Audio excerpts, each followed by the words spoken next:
Hello, good evening, and welcome to Cafdil Healthcare here on Cafdil Television. Tonight, we are going to talk about Bell's palsy. We want to know what exactly is it and what is the difference between Bell's palsy and stroke. When you see the two, are they the same or there are differences? What are we going to do to make sure that we don't contract or get these diseases? This and many more is what we're going to discuss here on Cafdil Television tonight. My name is Kojo Arthur. My guests are already seated, and I will introduce them right after this break.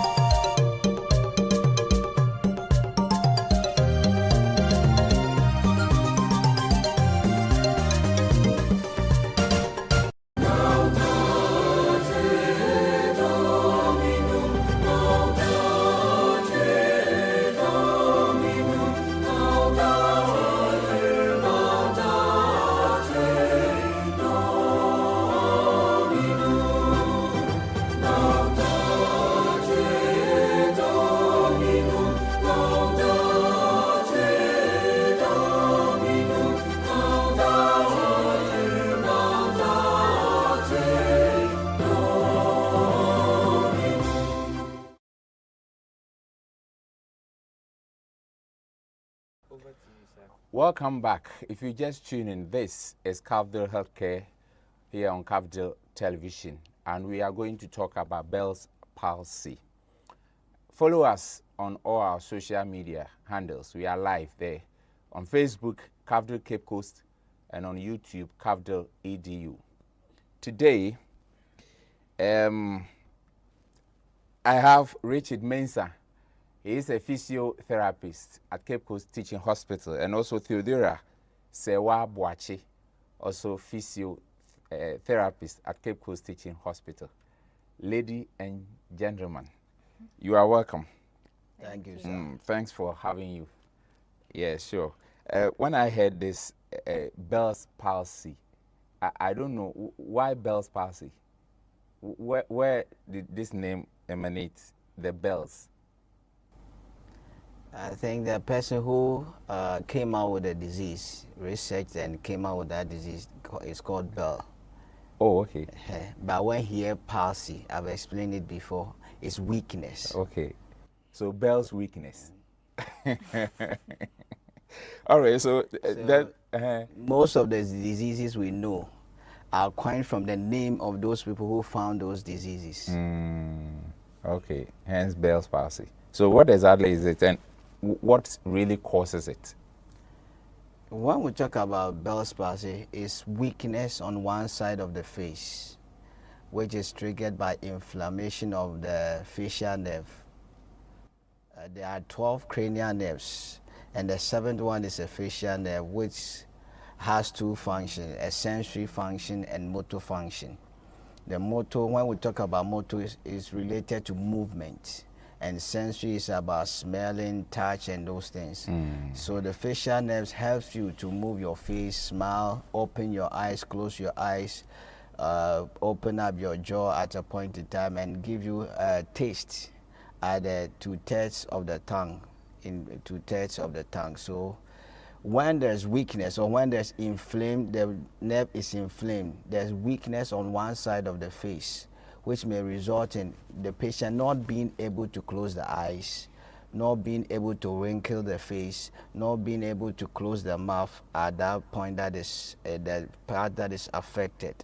And you see weakness, the face starts to drool. So if the person is feeling sleepy, what happens? Because feeling sleepy, like the person you wants to sleep. And you can sleep without your eyes being closed. There are even people generally, don't have any disease, but they are like that. They sleep without their eyes being closed. Aye. This is the first time I'm hearing this. Yes. You can go to bed, sleep. Feel that you are asleep. The person is asleep, but the eyes is not closed, fully closed. Theo, is this the same as actually what causes? Tell me the causes you've not. The main cause is not known, but there are risk factors or things that can lead to it. Virus infection can lead to that. When someone has diabetes, it can result in that. But mainly when the nerve is inflamed, so anything that can trigger the inflammation of that nerve. So Theo, is it the same as stroke? And how can someone tell if they are dealing with Bell's palsy or something more serious like stroke? Okay, so Bell's palsy is totally different from stroke. With stroke, a lot more happens either than the drooping of the face. So when a person has stroke, you can see that there's weakness in the arms and the legs also.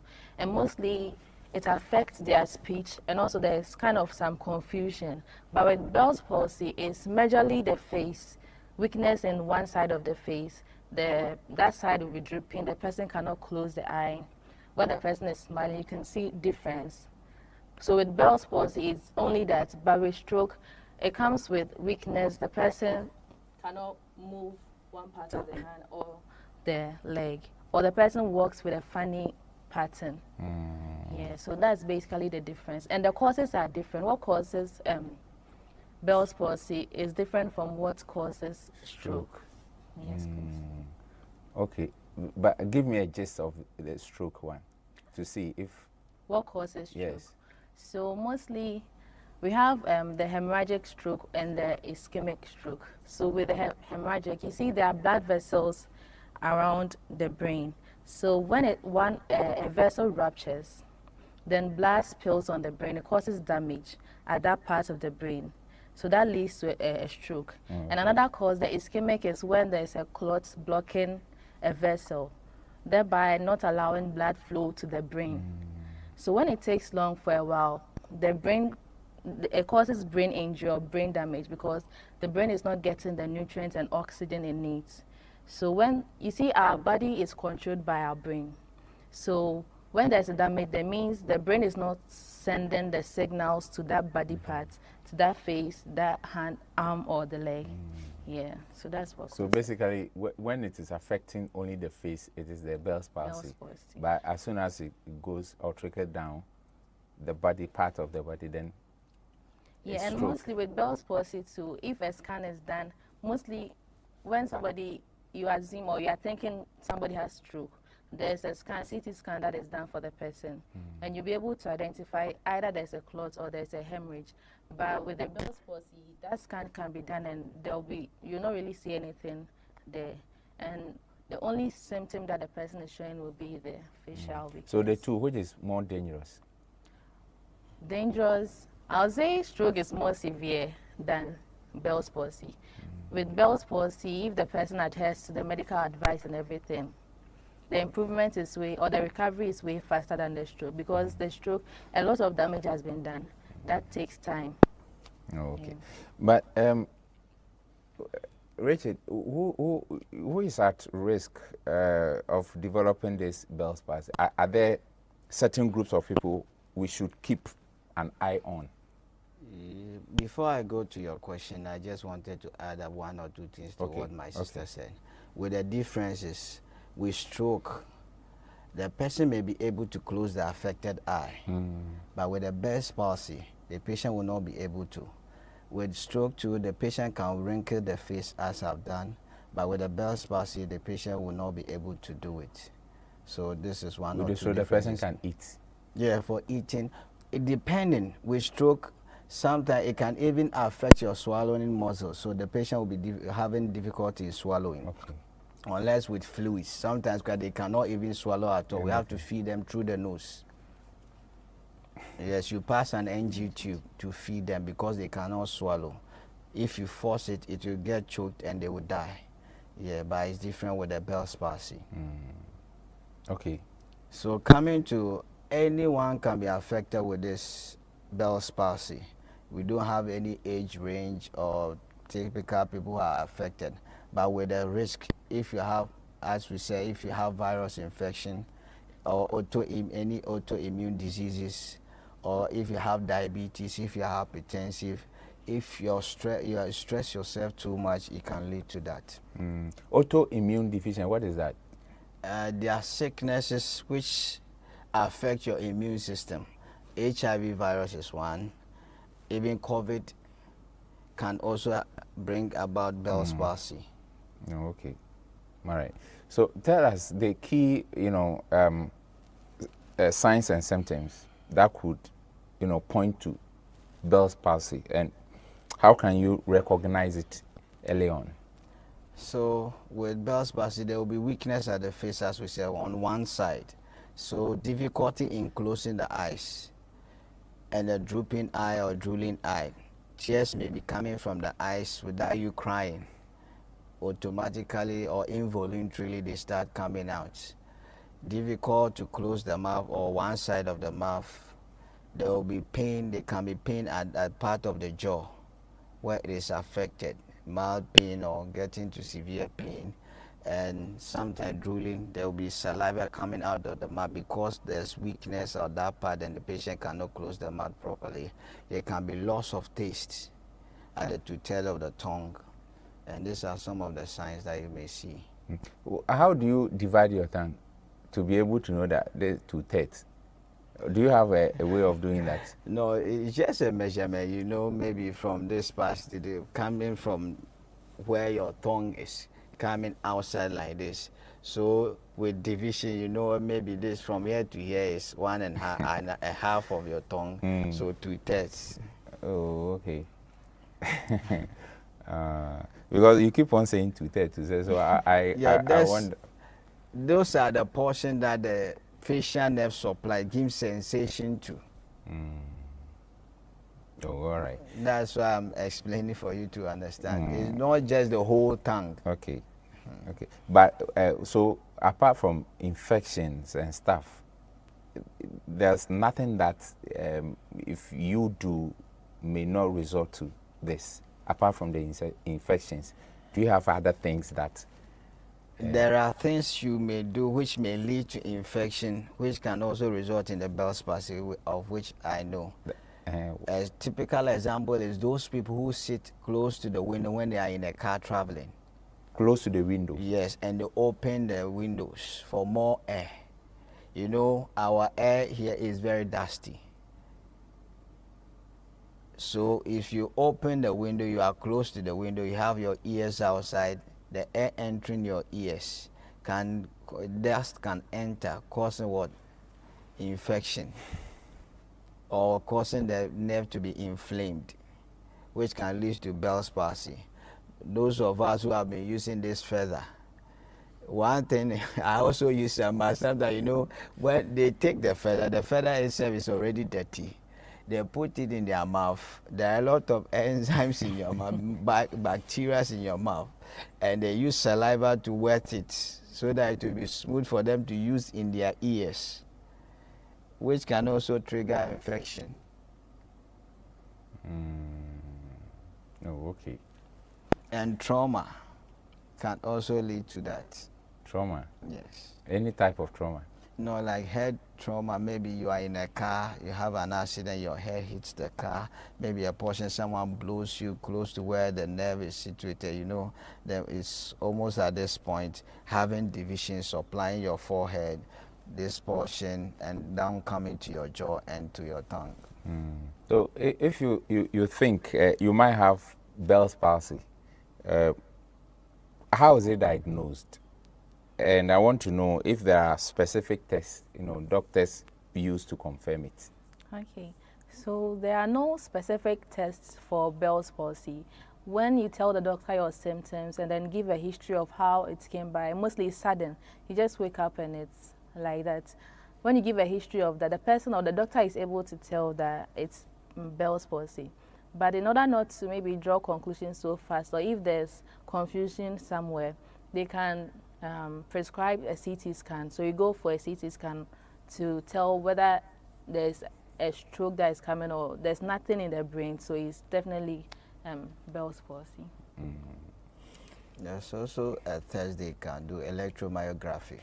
Electromyography. Okay. Just to test the integrity of the nerve. How is it done?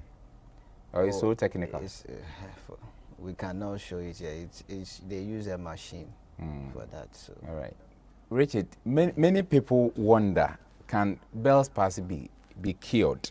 And what treatment options are available for those who are affected?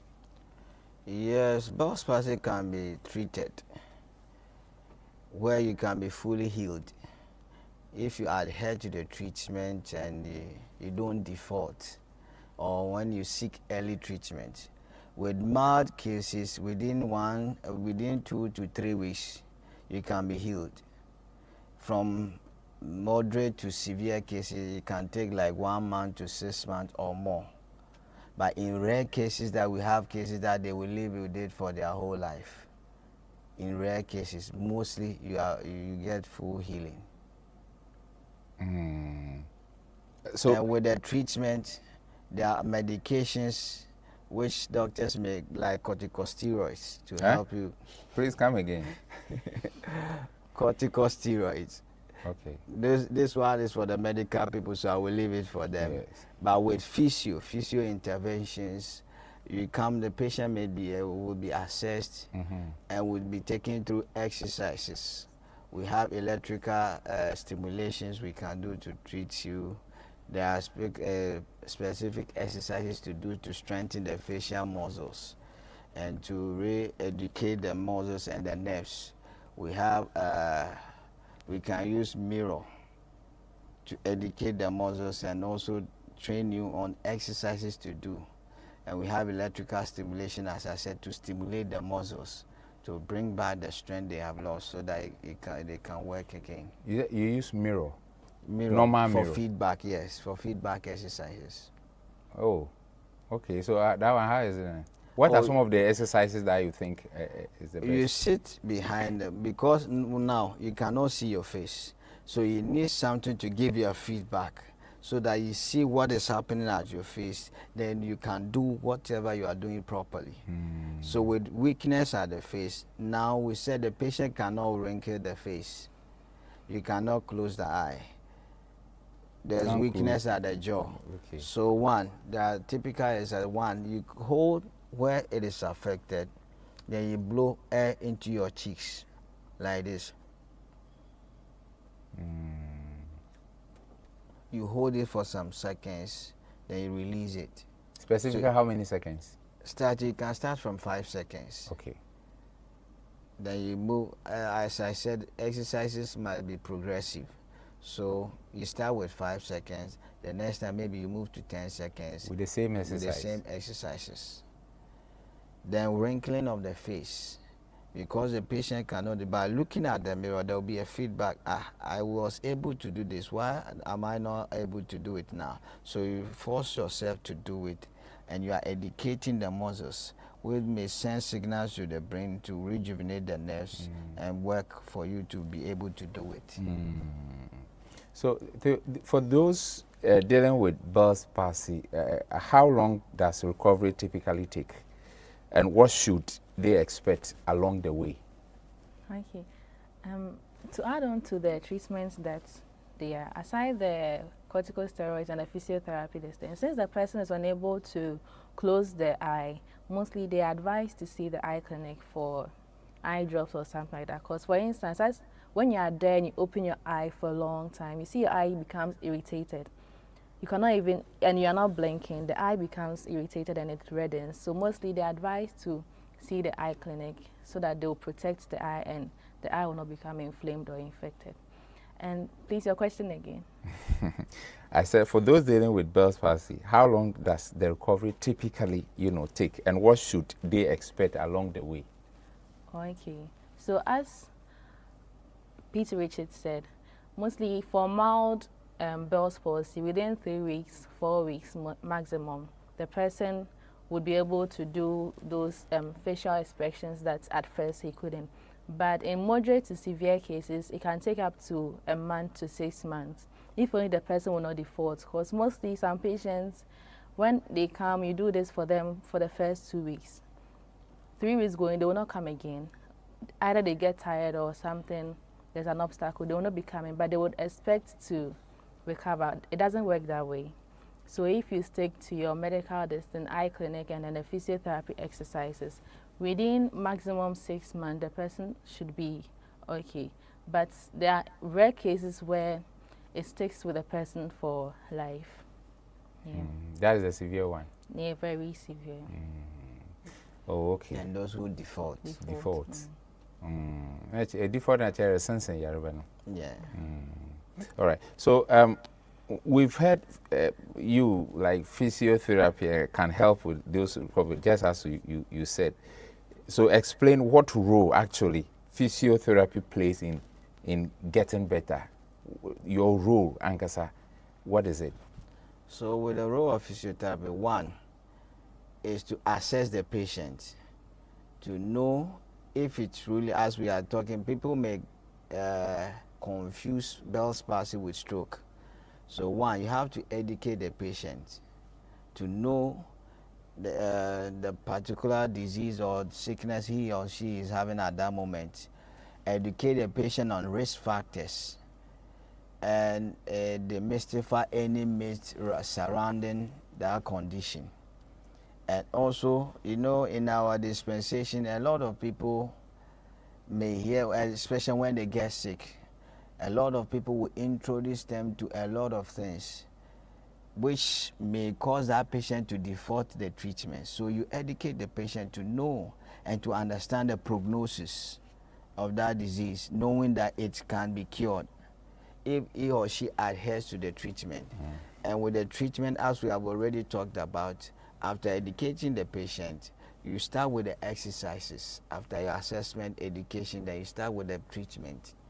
And with the treatment, yes, coming to the physio department, we may take you through some exercises, which I said it must be progressive and must be consistent. So there are exercises you also need to do at home, which the physiotherapist needs to teach you and guide you through it, so that you do it for him or her to see it, so that he knows that you are doing it properly and you know how to do it, so that you continue in the house. I tell my patient, we have 24 hours in a day, but when you come to the department, the most you can spend is maybe 1 hour with the patient. The rest is left with 23 hours. Maybe you are going to sleep 8 hours. The rest of the hours, what are you going to do? Are you going to just stay and physio? You are not going to come every day, at most twice or thrice every week. So will you stay in the house doing nothing until your visit before you come for another treatment? No. You have to continue with the exercises or the treatment or exercises you are being taught at home, so that the treatment will be progressive and healing will be quick for you to have your free will. All right. Would you want to add some? Yeah, and as part of the treatment, there's something called kinesiotaping. As physiotherapists, we have a tape called kinesiotape. It comes in different colors. So mostly, we also use that to condition the muscles.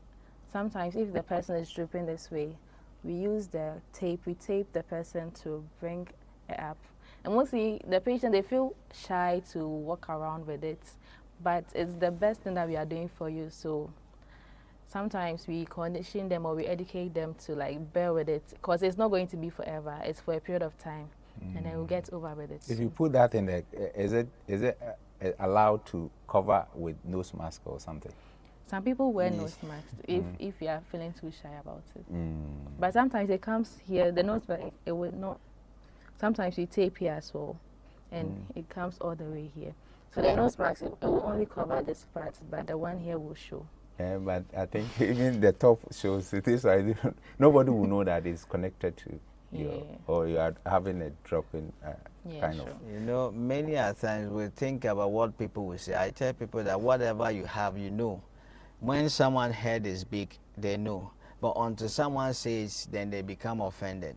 So many people are thinking about what people will say. I have this plaster on me. I have this. What it does is, when we do the exercises, we stretch the muscles, we re-educate the muscles. It's normal. They will come back to where we met it. But this kinesiotape will hold it back to the position which was stretched, returning back to what its normal position. So it's something that helps a lot. So we advise all patients, who have Bell's palsy and they have this plaster or kinesiote. It's just a plaster. It's normal plaster, but it has some specific elasticity that helps to stretch the muscles or maintain it at a particular range. So it's nothing so serious. You're still watching Cafdil Healthcare on Cafdil Television, and we are discussing Bell's palsy. And I know that we are learning a lot. Most of you, like me, myself, we didn't know anything like a disease like Bell's palsy. We only knew stroke. Today we are getting to know a lot of them and how we can prevent or treat it when it happens that we also get this kind of disease. But is there any way to prevent Bell's palsy or reduce the risk of developing it? What can we do to protect ourselves? Theo. Okay, so since most of the Bell's palsy is idiopathic, meaning like we don't really know the cause of it, you cannot really state specific things that when you do this or when you don't do this, it can prevent it, because most of them we don't really know the cause. But then for some of them that we know, that is infections and immunocompromised diseases, what you can do to prevent it is take care of yourself. As P.T. Richard said, don't sit by the window in a car and then open the windows too wide, that will get into your ears. Or stuff that you can do, and whenever you get infections, be well to like treat it as soon as possible in order not to cause something else. And also we should boost our immune system, like eating healthy, sleeping well, and things that will reduce stress in our lives. Yeah. Would you want to also add? I think also people with diabetes, you have to control your sugar level or your diabetes. If you have to adhere to your treatment. If you are hypertensive too, they are at risk of having such disease, so you also have to take your treatment serious. And also you have to be active and reduce your stress levels. That is all that I can add for now. So I don't know, but when something like that happens in a family, some tend to be ignored and stuff. What role do family have to play in order to support someone with that disease? Your question is like, let's say the family, mother, father, children, and the child has it. They tend to ignore. They tend to ignore the person going through that disease. What advice would you give to family of that particular person? I would say that anyone that is sick will be down at a moment in time, because one, in a moment you are fully fit, you had your facial expression, you can smile, you can close your eyes, but within a shortest possible time you have lost all this. The person may be depressed at a point in time or may be down. So this person needs the family encouragement, help, or sometimes even financially to go to the hospital.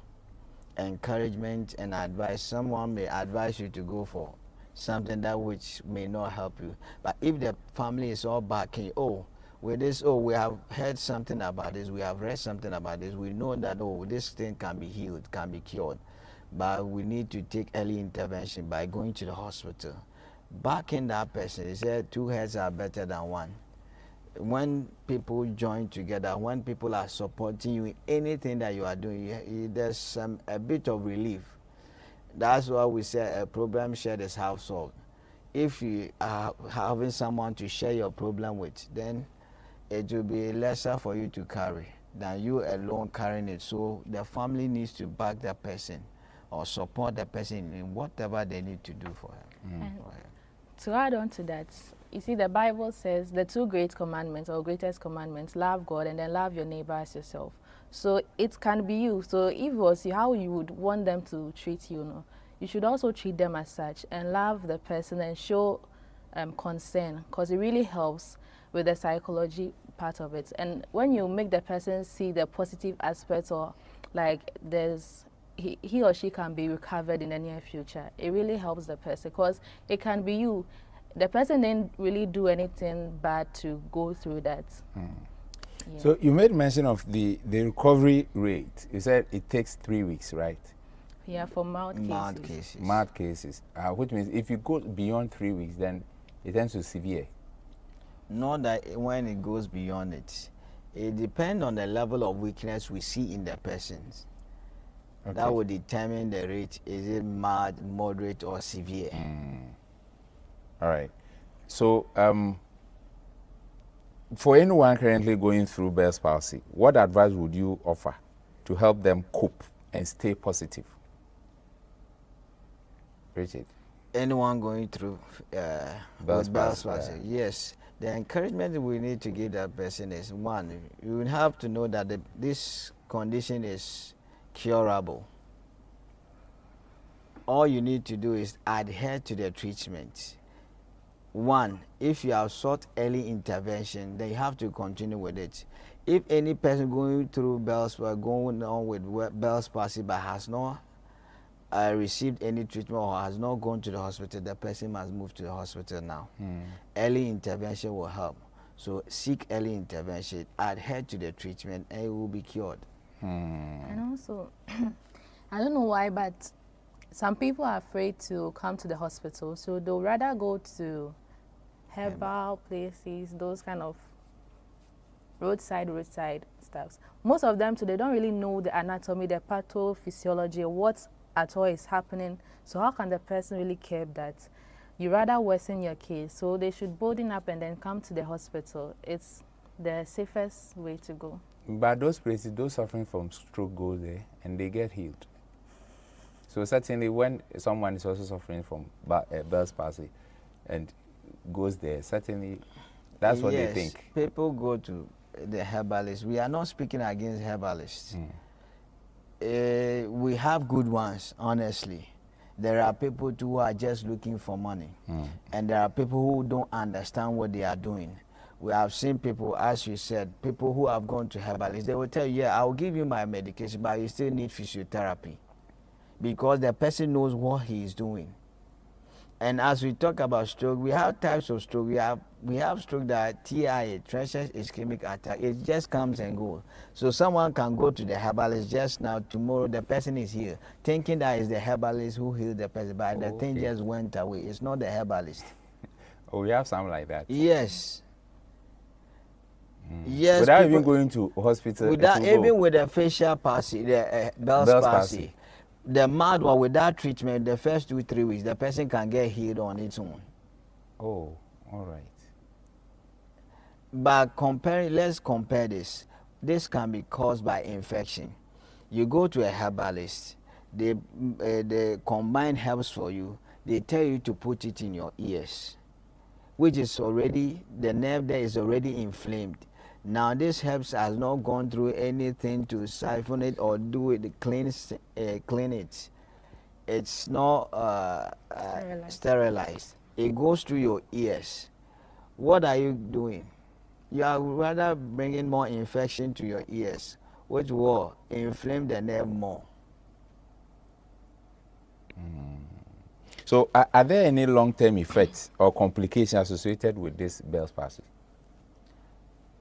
Yes, with those people who don't adhere to treatment and it stays with them.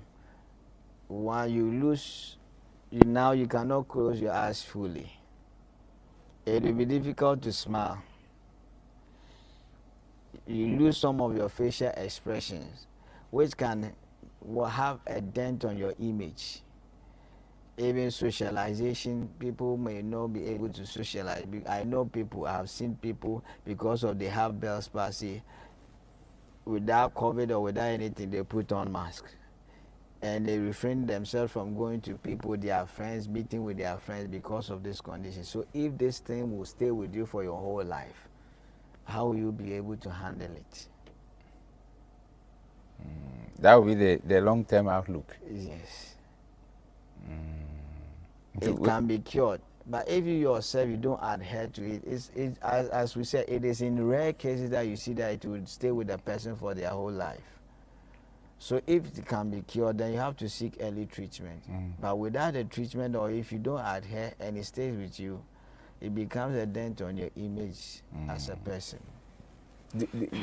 Have you had any, or are there any new research development or advances, in the treatment of this Bell's palsy? Apart from what you have, do you have any new ones coming up? Or not yet? For now, I have not read anything new. I know new things are coming up, but for now, I've not read anything. Can it also occur more than once? Yes, it Because can. you made mention of it can within 3 weeks. If you don't go to hospital, it can even go. Can it reoccur? It can reoccur. How? One, the cause is not known, but we have talked about some risk factors, like infection. Infection can come once, can come twice, can come thrice, which can inflame the nerve. Then anything that can reoccur is a special disease that you don't know the real causes. Very dangerous. It will come, go, and stuff. Anyway, our time is drawing nearer, but if someone suspects, this will be my last question. If someone suspects that they have Bell's palsy and want more information, where can they turn to for help or get the right guidance? Theo? Okay, so they can visit the nearby clinics or the hospital for further information about it, for the person to be diagnosed, and then for medical interventions to proceed. Yes. Any hospital, nearby hospital or clinic, do you have physio and stuff? For example, go to Elmina, do they have physio? Go to Mori, do they have physio, that kind of thing? Or you have to go to a specific place like Cape Coast Teaching Hospital, maybe Metro Hospital and stuff. Okay, so for the status, when it happens, most clinics do not have physiotherapy. You can go there, they will prescribe medications and stuff, but then they will refer you to a bigger hospital with physiotherapy for the exercise. So if you want, then rather go to the bigger hospitals with a physiotherapy departments like CCTH. Yeah. But this Bell's palsy, does it affect children as well? Yeah, it can affect children. Okay, so what is the rate in children and adults? The rate as in?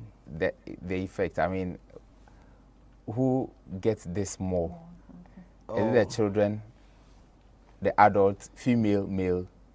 I just want to know that statistics. There's who no suffer statistic most? like that, but I think it cuts across.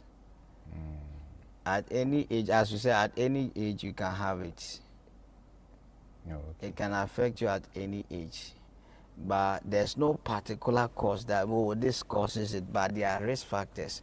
With the risk factors involved, then you can have it. Okay, all right. So a child having an immune condition can have it. Now we have children who are diabetic.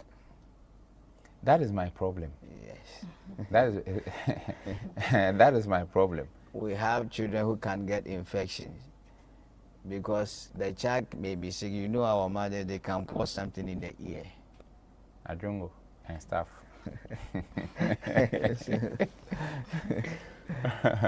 Oh, okay. Okay. All right. So, what advice would you give to our viewers as we The little advice I would say is, yes, we don't know the cause, but we have heard of the risk factors. If you are diabetic, you have to control it, taking your medication. Be active, reduce your stress level, have fun at the point in time. I know we all need money, but when you work for a while, you need to rest. And also, when you see any changes or anything we have talked about today concerning Bell's palsy showing in your life, you just need to take early intervention, going to the hospital. Yeah, not necessarily going to the teaching hospital. I know a lot of people are afraid of the teaching hospital. When we go there, a lot of people there. Yes, go to the nearby clinic. They will attend to you, maybe refer you to where you are needed to go. When you are being referred, then you come straight to the physio department. But when you come straight to the hospital or the teaching hospital, you have to go back and pass through the system before you are being attended to. So go to the nearby clinic, they will attend to you and give you a referral, which you can come straight to the physio department where you can be attended to. Joe, what advice would you give to our viewers? Okay, so to the viewers who already have Bell's palsy, you're not supposed to feel bad about it or anything like that. You should be positive about it and know that you can be cured or you can fully recover. And then viewers without Bell's palsy, we are all at risk. So let's just reduce our stress levels and then stay positive. Yeah. Let me add this before I leave. Does it affect the right side or left side most? It can affect both sides. In your oh, okay. Because okay, all right. You heard Richard Mensah, physiotherapist, and also Theodora Sewa Boachi. She's also a physiotherapist. Thanks so much for coming. You're welcome. My name is Kojo Arthur. Thank you for watching. Thanks to all the crew. Same time next week. Bye-bye.